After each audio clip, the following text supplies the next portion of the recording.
Yo, yo, yo, yo, yo. How we doing? Welcome back to the streams.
I will be right back.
Dun, dun, dun, dun.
Hey, hey.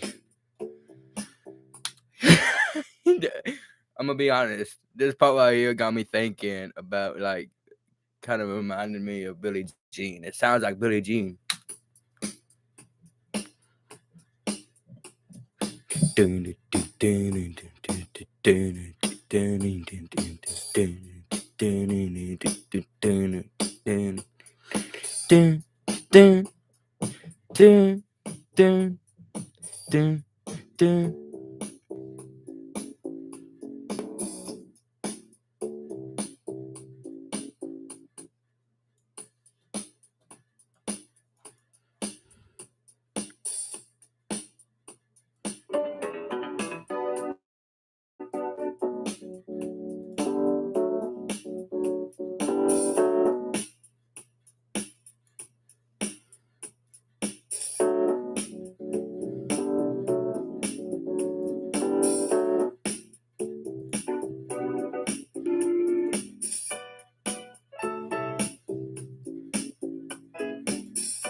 Hold up. Yo. Yeah. Yeah. Hey. Hey. I put up the block. Hey. Hey. Hey. This a jam minute. Yeah. Yeah. Yeah. yeah, yeah, yeah. Put up in a block, yeah. This a jet, bitch, yeah.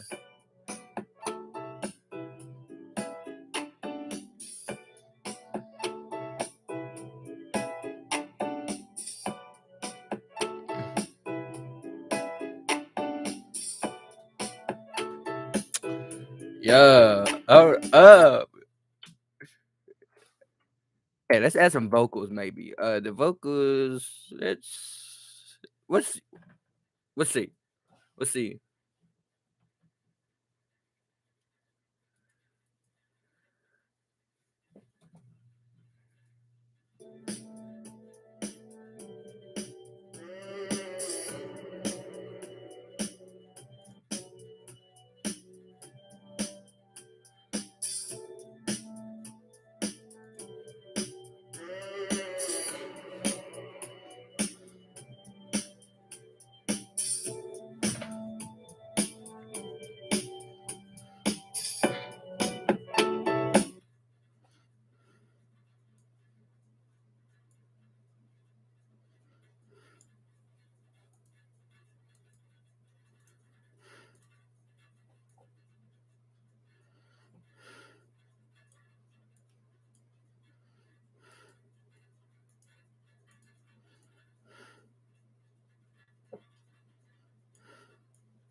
Okay.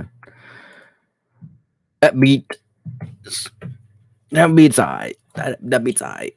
It's not good. It's not good, but it's alright. Still reminds me of Billie Jean. The beat, the jump beat.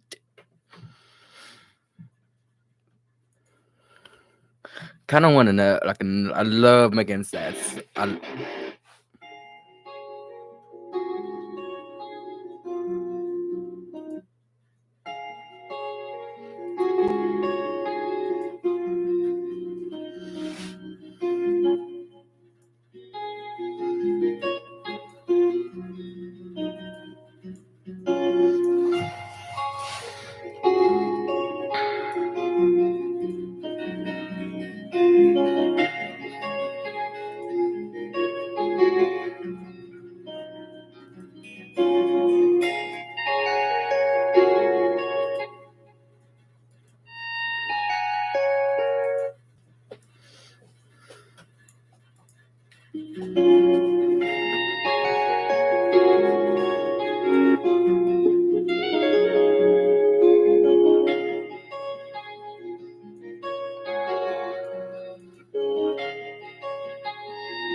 Okay, now let's add a.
Breathe in and wonder, is this helping? Breathe out. Now you should feel much worse. Vaping nicotine can actually increase feelings of stress and anxiety. I used to listen to you when I was a kid. You can't kidnap your own dad. I don't have time to explain it, but the word kid is...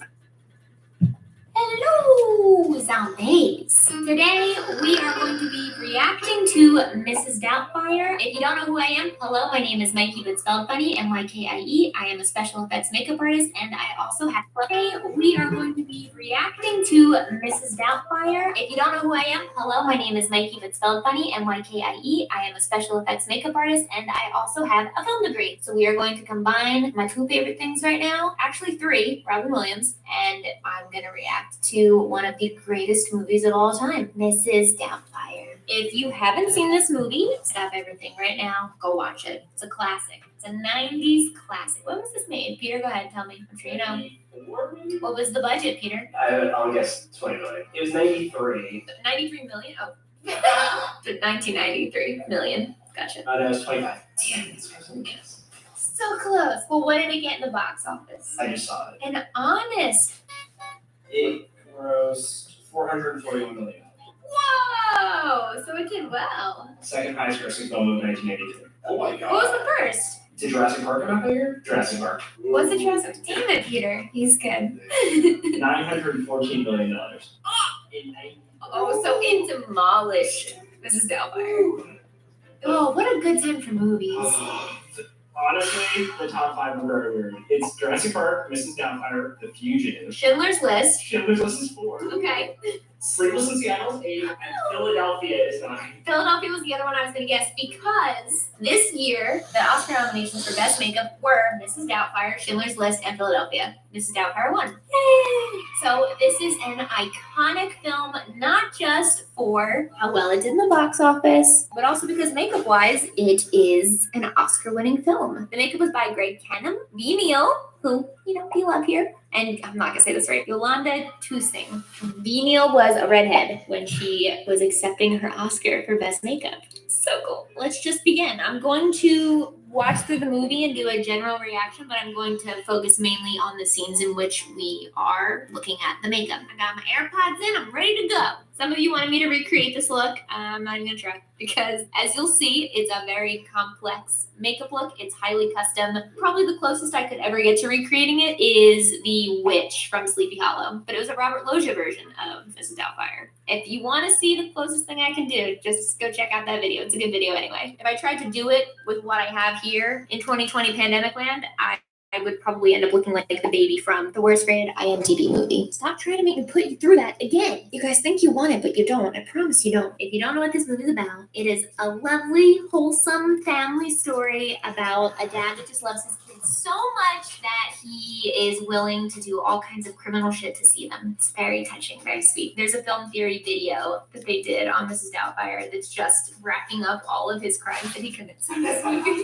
It's actually really dark and really sad, actually. Yeah, the 90s were a different time. You said Sleepless in Seattle came out this year, too? Yeah. Another perfect example, Nora Ephron, a legend in rom-coms. You've Got Mail, Sleepless in Seattle. There's more, but those are my favorite. There are so many things that happen in not just like the rom-coms of the 90s, pretty much all rom-coms, but so problematic. Like things that we really shouldn't be glamorizing, glorifying, romanticizing.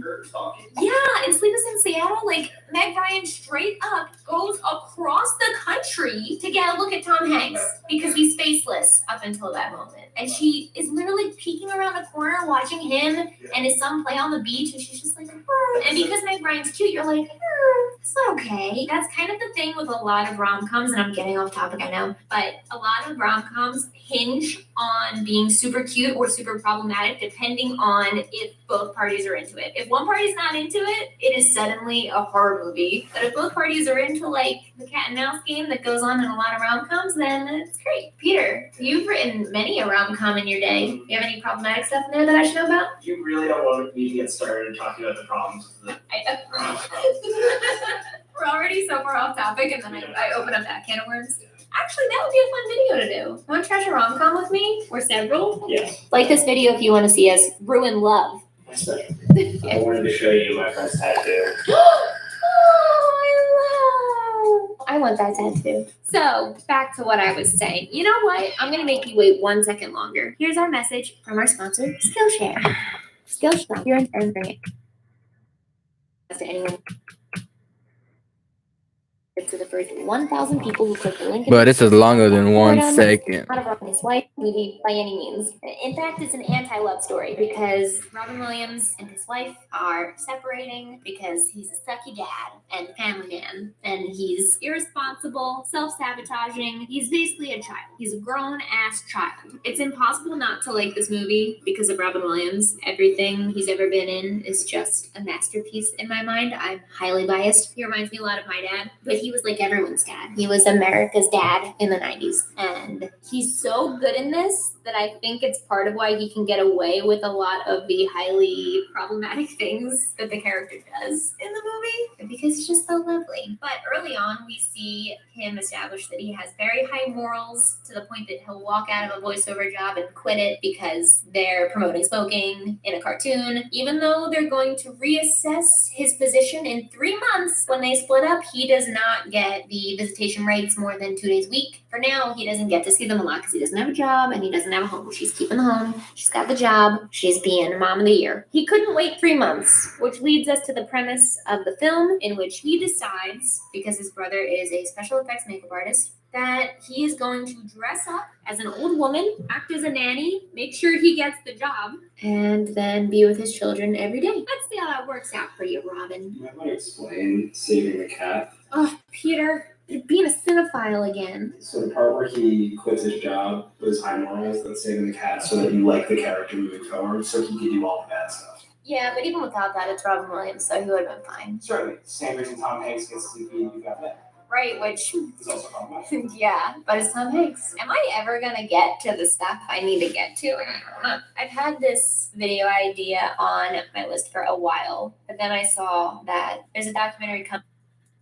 Too quick, Peter. You can relax over there. Let's go back to Pierce smiling at me. Miranda's shook. I'm shook. This is not about makeup anymore. This is about love. I wish you guys were watching with me. Williams. But I'm pretty sure I'm just gonna bawl my eyes out too the entire way. And I feel like it'd be nice to reminisce in a happy way first. You know?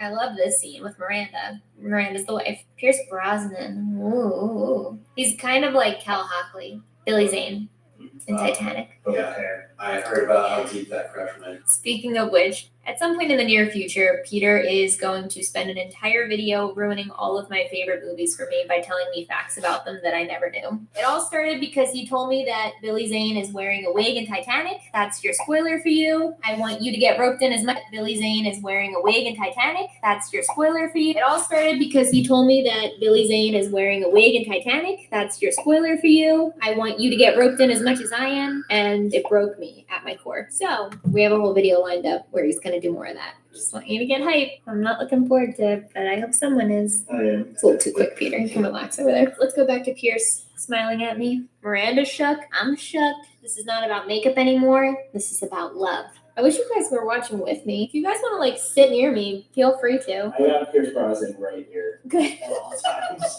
What is your body voice? I got Pierce Brosnan right here Good. at all times. What is your body voice? As soon as we cut, Peter scoots up to me and tells me about how he and his roommate were talking about how handsome Pierce Brosnan is the other day. Why don't you just admit it? Don't be ashamed. He's a handsome man. He's very handsome. He was James Bond. Was he? Yeah. I've never seen any. That handsome little. Sorry, I mostly know him from the GoldenEye N64 game, and his character on there, super hot. Super hot. We all agree then. Honestly, Robin Williams is kind of a boy in the beginning of this movie, before there was such a thing. I like how I'm like, he reminds me of my dad. Only in the sense that when I was a kid, I knew that if I wanted something, I'd be more likely to get my dad to say yes. And in this film, he is also the one you go to when you as a child want to have all the fun shit. It seems like a lot of the movies that Robin Williams was in was either changed to fit him or was written for him because they give him so many opportunities to do his character Rolodex. Right here, we see him calling Miranda as applicants to her nanny ad, so that by the time he now calls as Mrs. Doubtfire, she sounds lovely and she just has to meet her and she's already, that's very manipulative. Robin. Daniel? You know what? It's not Robin. Robin would never. Exactly. It's Daniel. My name? Don't I give it to you, dear? Doubtfire. Don't I give it to you, dear? Would never. Exactly. It's Daniel. My name? Don't I give it to you, dear? Exactly. Daniel. My name? Don't I give it to you, dear? Doubtfire. That's pretty much how I came up with my name. I was looking around. I was like, where are my keys? Has anyone seen my keys? And I came up with my name. I was looking around. I was like, where are my keys? Has anyone seen my keys? And Mikey was born. That's spelled funny so that no one knew. M-Y-K-I-E. Okay, so now we are introduced to Daniel's brother. And look at all of this FX makeup. Here's the fun. Pause. I wonder if V. Neil was just like, here's my kit, just throw it on set, or if they just actually have production design, find the necessary things and fill it. So far in this still, we see a full face, over the head mask. We see wigs. We see zombie monster faces, hands, monster hands. It looks like they're using a jewelry box as a little makeup kit over here on the side. That's interesting. Never seen that before. Let's see. I can't quite tell what's going on here. I see a lot of like tubs with lids. They look appropriate to FX. I see lots of things that look like this. I just pulled this out of the trash. I finally just. They look appropriate to FX. I see lots. Tell what's going on here. I see a lot of like tubs with lids. They look appropriate to FX. I see lots of things that look like this. I just pulled this out of the trash. I finally decided to just toss it because I kept it around thinking that I was gonna Just get a dog hair fly off of it. I kept it from the 5-minute crafts video thinking I was going to use it someday, and then I realized I never was. So I drew with some glue on my hand, and then I peeled it off, and I peeled my tan off with it. So that's the story of this that is now in the trash on my hand, and then I peeled it off, and I peeled. You must have a fake tan if you can put glue on your hand and then peel it off. Peel your tan off with it. You must have a fake tan. Now, I hate people who have fake things. Fake boobs, fake booties, fake lips, fake faces, and fake tans. I like an all natural. So if you come at me, liking me, and you got a fake ass booty, go away. Peeled my tan off with it. So that's the story of this that is now in the trash, that is now relevant because it looks like they have some of that on their stand, which it probably is not Elmer's glue. How do you explain the other hand? I washed them. We're in a pandemic, Peter. It's like when kids tease you in schools, they're like, you have deodorant on your shirt, and you have to go, at least I'm wearing it. Burn. So far, so good. On your shirt, and you have to go, at least I'm wearing it. Burn. So far, so good. Let's see what else we got. Here we see Robin getting to do more character impressions. Every night is like the paper pigs. I think we have to go to the next level. Latex.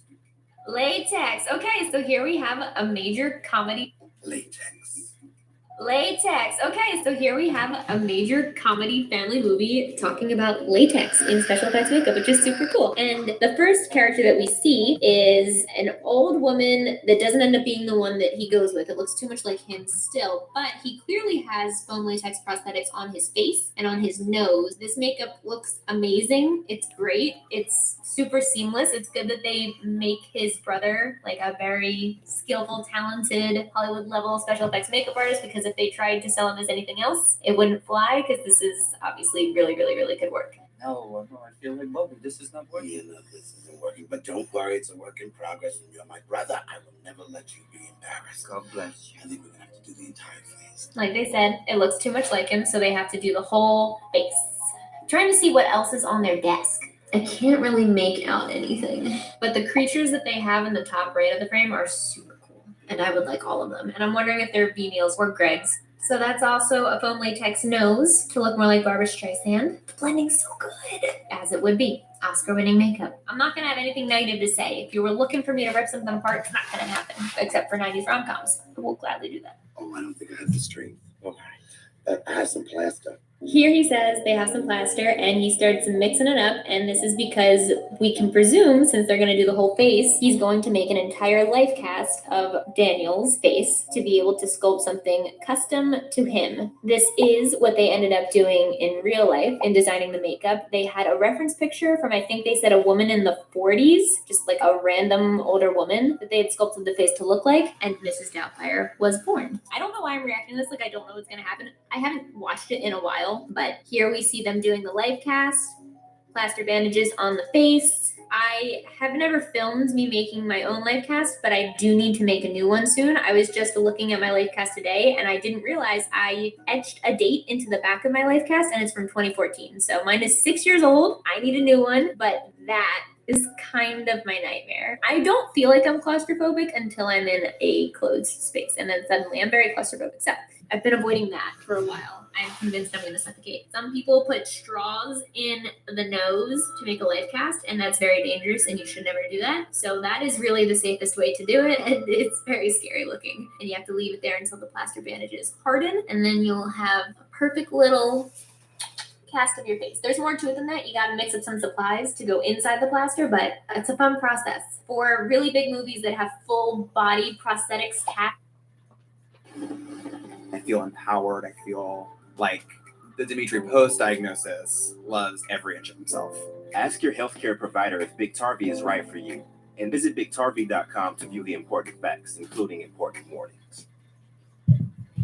Oh, I actually just broke up with my boyfriend this morning. Oh, dude. No, it's not. like fake muscles and, you know, like the superhero movies and stuff like that, they do entire full body casts. And then there, you know, like the superhero movies and stuff like that, they they do entire full body casts. And then there, we are looking at the negative of his mold and his face. And essentially, you make the negative, the concave version of your face. You'll fill it in with another kind of hard material. I mean, you guys have seen it probably. Unless you're new, in which case, hello, please subscribe. You fill it with a stone type material. And then voila, life cast. This is really cool to see in a movie that is so popular because it's probably the only exposure a lot of people have ever had to the process of special effects makeup and prosthetic making. So here he's sculpting on his life cast with clay. You guys have seen this on my channel before, although this is a very nice life cast and the people who have sculpted this are really, really freaking good. So now this went from them sculpting the clay to the foam latex piece that comes out of it, the actual prosthetic. This is really interesting because as you can see right here, this is one solid piece. It's got the skin texture. He's painting the skin tone onto it, but this is not what his actual prosthetics looked like. This does look to be like it's made of foam latex, like his actual prosthetics were for the film, but his were 8 separate pieces that kind of connected and overlapped, and Guimel described them as kind of being like a jigsaw puzzle that just eventually covered his whole face. But in order for it to move naturally with the muscles in his face, that's why they make it separate pieces instead of just one massive piece. If you look at my Sleepy Hollow video where I glued an entire foam latex singular solid piece to my face, that's the only time I think I've ever done anything that big all at once.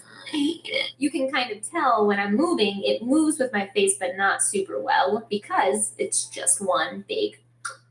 They already have eyebrows drawn onto this prosthetic here, which I think is kind of interesting because there's no reason that the eyebrows would be drawn on first, especially if they're just now filling in the skin color. So that's kind of funny. That's, I think, clearly just for filming's sake. Also, the actual foam latex pieces did not start this deep red color. They would actually add red to the prosthetic rather than it starting red and then putting this really pale base on it. They already have the lip color filled in here too, which is kind of funny. It's a little backwards, but you get the idea of what's going on. Ooh, yes. I actually have a drawer just like this in my closet right here. I wonder if I did this subconsciously because I've seen this movie many times over my life, but I have a whole drawer that is full of all eye and teeth things. And some hair. I got a bunch of teeth, more fake teeth, and I even have eyeballs just like they do. I'm gonna call this part incredibly accurate to me personally, except their teeth are very nice, high quality, and their eyeballs look like real human eyeballs. So they're winning. This is a really cool shot because it's such an extreme close-up of the makeup and you can see how it moves with his mouth so well. Like you can't even tell where the makeup ends, which, you know, is the point. But I think this shot illustrates so well how he might have been able to actually fool people up close that he was someone else. Because if you look at that, you can see all of the skin texture that was sculpted in every single spot to the prosthetic. You can see how it's seamless, even though technically it's not, but that is the magic of makeup. And if you think it's unrealistic that he could have fooled some people face to face, I would argue based on this shot that you're wrong. He did fool people. That's looking it up. Apparently, Robin Williams would go around San Francisco as Mrs. Doubtfire, and at one point he went into a shop and bought a big. He's so. As Mrs. Doubtfire, and at one point he went into a shop and bought a big. San Francisco as Mrs. Doubtfire, and at one point he went into a shop and bought a big. He's so pure. Aw, what a little angel. You're an angel, man. Yeah. To test the makeup, I love that. Oh, okay. This is another great shot to look at. If you look closely here, you can see the seam of where his eye is and the prosthetic ends, but I don't think you'd necessarily be able to see that if you're just speaking quickly and casually to someone, and it might have just been for this shot specifically to show that it is makeup and not someone else's face. You can also see here, I have the same exact glasses as this actually. And something I learned today watching behind the scenes footage is if you look very, very closely there, look at his eyebrow. What do you see? Longtime zombies might know what those are. Peter, do you know what that is? It's an eyebrow wig? It's an eyebrow wig. Yeah, they had little eyebrow wigs on his prosthetics so that he had kind of like the real hairs and they weren't drawn on, you know, like some people I know. Eyebrow wigs didn't go over very well for me, especially not in person. If you've seen the video, you know, but I'm glad it worked for him. Putting on very thick stockings to hide all of his leg hair. Nice. Not that ladies have to shave their legs. Little kitten heel. I love how they all dance down out of frame for this shot. I think about that every time I see it, where I'm like, who does that to get out of the shot? So that is our first look into the makeup for Mrs. Doubtfire. I would say it seems pretty realistic to the process. The only thing that I think they skip over